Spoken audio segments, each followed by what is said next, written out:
नमस्कार साथियों आज हम लोग Bihar board class 12th biology जो 1 फरवरी को आपका पेपर है उसके लिए हम लोग 35 ऑब्जेक्टिव प्रश्नों को लेकर के आए हैं जो डायरेक्ट रूप से आपकी बिहार बोर्ड की परीक्षा में पूछे जाएंगे। जैसा कि साथियों आप सभी बहुत ही अच्छी तरीके से जानते हैं कि आपके बिहार बोर्ड की परीक्षा में कुल 70 ऑब्जेक्टिव आते हैं जिसमें से आपको 35 का उत्तर देना अनिवार्य होता है। यानी कि आपको 35 बनाना होता है जिसके लिए आपको एक प्रश्न के लिए 1 मार्क्स मिलते हैं।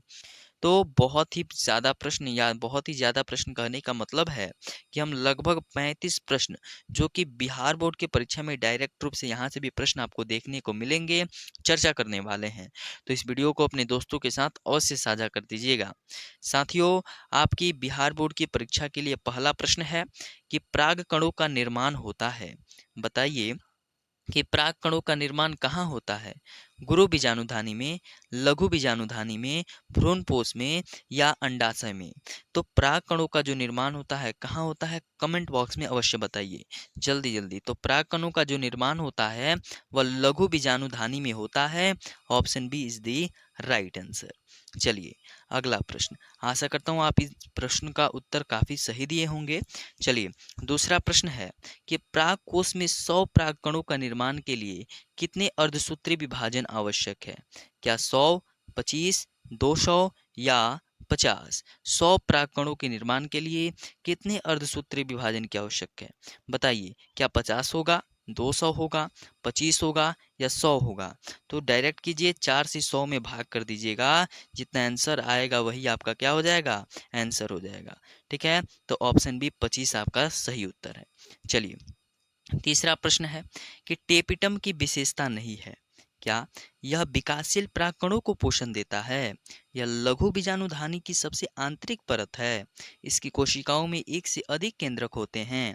कि यह पराग कोश के स्फुटन में मदद करती है? जल्दी जल्दी बताइए। ठीक है, कमेंट बॉक्स में आपका उत्तर भर जाना चाहिए साथियों। तो इसका बिल्कुल सही उत्तर हो जाएगा ऑप्शन डी, यह पराग कोश के स्फुटन में मदद करती है। अगला प्रश्न है 4 नंबर कि नर युग्मकोद्भिद का प्रतिनिधित्व कौन करता है?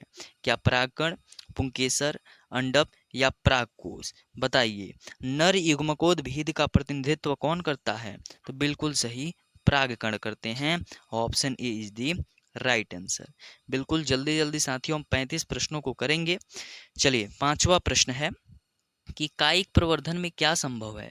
अलैंगिक जनन, लैंगिक जनन, ए और बी दोनों या कोई नहीं? तो कायिक प्रवर्धन का नाम आ जाए तो डायरेक्ट रूप से आपको ऑप्शन ए अलैंगिक जनन पे टिक कर देना है। चलिए 6 नंबर प्रश्न है कि मुकुलन द्वारा जनन किस में होता है? तो आप सभी मुकुलन के बारे में बहुत ही अच्छी तरीके से जानते होंगे, या तो हाइड्रा में, ठीक है, हाइड्रा या मुकुलन और लैंगिक जनन की एक प्रक्रिया होती है हाइड्रा में, तथा ईस्ट में क्या होता है? मुकुलन की प्रक्रिया होती है। तो ऑप्शन ए में ईस्ट दिया गया है। Option A is the right answer. चलिए बिल्कुल जल्दी जल्दी हम सभी प्रश्नों को करेंगे क्योंकि हम बहुत ही अच्छी तरीके से जानते हैं कि आपके पास बहुत ही कम समय है। चलिए 7वां प्रश्न है, इमैस्कुलेशन किससे संबंधित है? इमैस्कुलेशन किससे संबंधित है? तो बिल्कुल एक झलक में देख करके संकरण पे आपको टिक कर देना है। Option C is the right answer. 8वां प्रश्न, और 8वां प्रश्न है निम्नलिखित में से कौन सा कथन सहेली के बारे में असत्य है? सहेली जानते हैं नॉन स्टेरॉयडल गोली है। ठीक है, तो देखिए ऑप्शन ए है महिलाओं के लिए गर्भ निरोधक गोली है, बिल्कुल सही बात है। गैर स्टेरॉयडल गोली है, बिल्कुल सही बात है। हफ्ते में एक बार ली जाने वाली गोली है, यह भी सही बात है। लेकिन 21 दिनों तक लगातार ली जाने वाली गोली नहीं है। Option D is the right answer.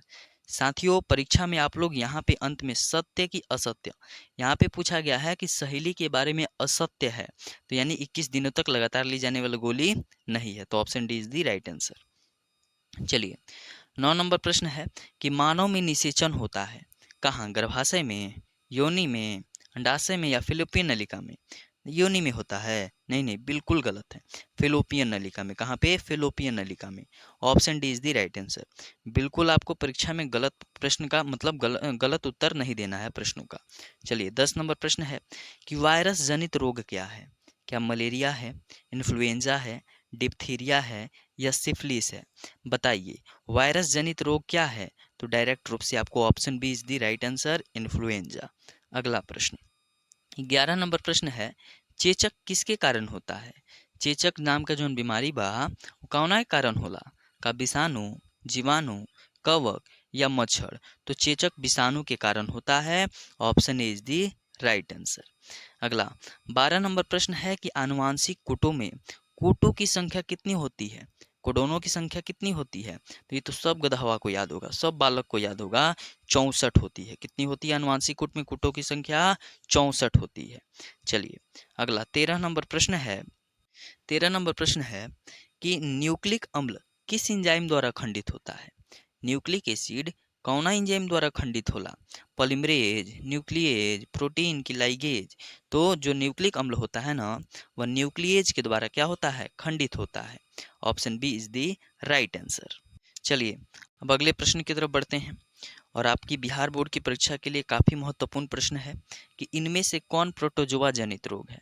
हैजा, क्षय रोग, मलेरिया या एड्स? कौन जो है प्रोटोजोआ जनित रोग है? तो इसका सही उत्तर हो जाएगा malaria, option C is the right answer.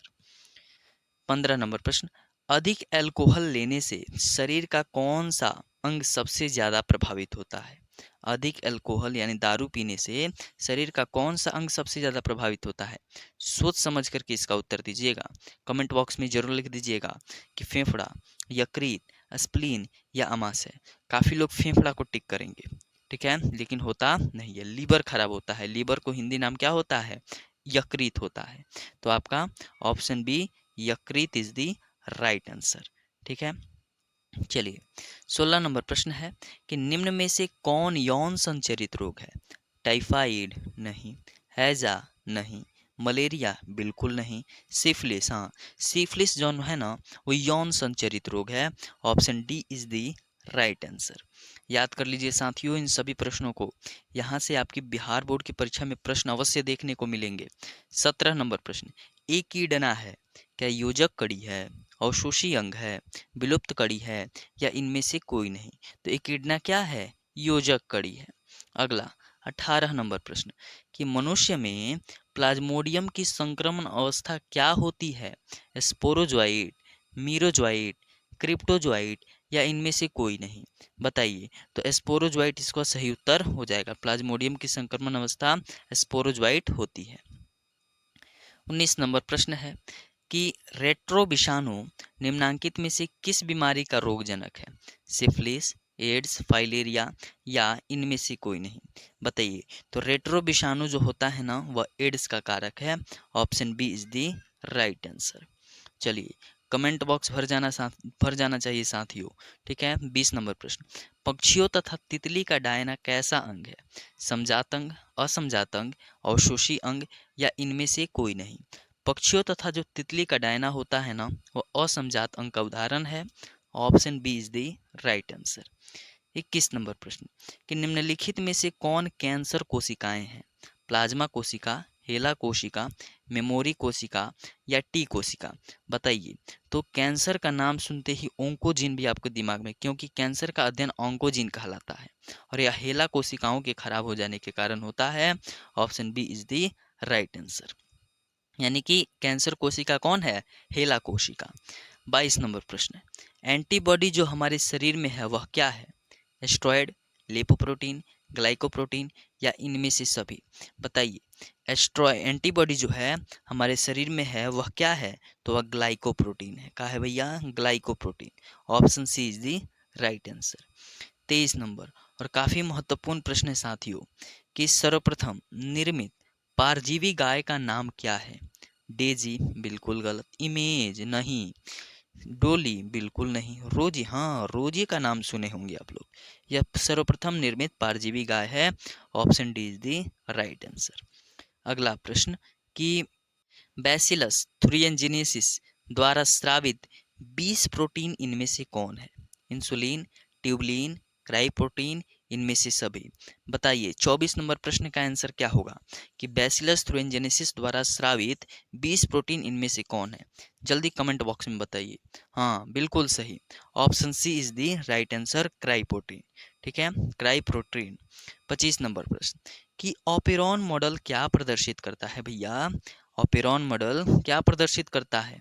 Gene का सिंथेसिस, जीन का एक्सप्रेशन, जीन का रेगुलेशन या जीन का फंक्शन। 25 नंबर प्रश्न का उत्तर बताइए। बिल्कुल सही उत्तर जीन का regulation, option C is the right answer. 26 नंबर प्रश्न है कि पीसी कल्चर यानी कि मत्स्य पालन किससे संबंधित है? पीसी कल्चर यानी कि मत्स्य पालन, तो मत्स्य पालन मछली, मछली जंतु है और जल में रहती है तो जलीय जंतु। Option B is the right answer. धड़ाक धड़ाक आपको आंसर देना है साथियों। 27 नंबर प्रश्न कि एस एल मिलर किससे संबंधित है? एस एल मिलर किससे संबंधित है? जीवन की उत्पत्ति एवं विकास से, विकासवाद की उपयोग एवं अनुप्रयोग के सिद्धांत से, डार्विनवाद से या इनमें से कोई नहीं? बताइए। 27 नंबर प्रश्न का उत्तर जल्दी दीजिए। हाँ, option A is the right answer, बहुत सही, option A is the right answer. अगला 28 नंबर प्रश्न है कि ताइचुंग एक प्रजाति है, ताइचुंग इनमें से किसकी किस्म है? का धान का, गेहूं का, मक्का का, इनमें से कोई नहीं। तो ताइचुंग धान की एक किस्म है। किसकी किस्म है? धान की। जी वही सोनालिका है, ठीक है। और सब किस्म होती हैं वो गेहूं की होती हैं, लेकिन ताइचुंग जो होता है धान का होता है। 29 नंबर प्रश्न काफी महत्वपूर्ण प्रश्न है यह भी कि ड्रायोपिथिकस इनमें किसके अधिक समान थे? एप के, गोरिल्ला के, चिंपैंजी के या इनमें से कोई नहीं? तो ड्रायोपिथिकस थे ना वह एप के समान थे। Option is the right answer. अगला अगला 30 नंबर प्रश्न कि क्रॉसिंग ओवर किस अवस्था में होता है? लेप्टोटीन, साइकोकाइनेसिस, पैकेटीन या डाइकिनेसिस? बताइए। 30 नंबर प्रश्न का उत्तर जल्दी बताइए। हाँ, बिल्कुल सही, पैकेटीन आपका सही उत्तर हो जाएगा। अगला 31 नंबर प्रश्न कि अफीम किससे प्राप्त होता है? पेपावर सोम्निफेरम। हाँ, बिल्कुल सही, पेपावर सोम्निफेरम से ही अफीम प्राप्त होता है। चलिए 32 नंबर प्रश्न की तरफ बढ़ते हैं और आपका 32 नंबर प्रश्न है कि क्षय रोग का संक्रमण मुख्यतः किसके द्वारा होता है?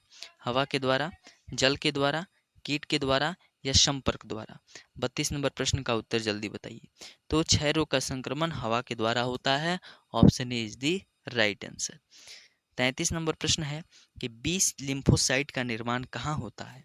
अस्थि मज्जा में, थाइमस में, रक्त में, लसिका में? तो कोई भी लिम्फोसाइट होता है, जैसे कि बी लिम्फोसाइट है, इसका निर्माण अस्थि मज्जा में होता है। Option is the right answer. 34 number प्रश्न है कि फ्लेवर सेवर निम्न में से क्या है? पीड़कनाशी, चूजों की प्रजाति, परजीवी टमाटर या प्रोटीन? तो फ्लेवर सेवर टमाटो के बारे में सुने होंगे, जो कि एक परजीवी टमाटर है। Option C is the right answer. अंतिम प्रश्न है आज का 35 नंबर कि ऑन्कोजीन इनमें से किसके लिए उत्तरदायी है? कैंसर, एड्स, क्षय रोग या पोलियो? तो ऑन्कोजीन जो होता है वह कैंसर के लिए उत्तरदायी है। Option is the right answer.